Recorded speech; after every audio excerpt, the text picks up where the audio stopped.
How to fix no sound on Instagram video. Hello everyone, welcome to this channel. I'm here to help you out today, so without any delay, let's get started.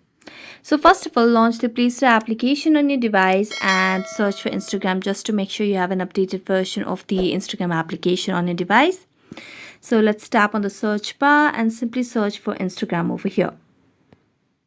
Now as you search for it here, you can see the open option over here. Here we do not have the option of update, which shows that we have the latest version of the Instagram application. So simply we can go back and make a long press on Instagram, then tap on app info.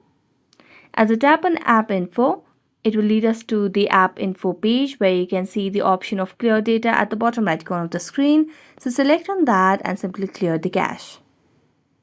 As you clear the cache, tap on app permissions and make sure that you have given access to your My Phone and Files and Media over here. So as you can see, I've given access to both of these.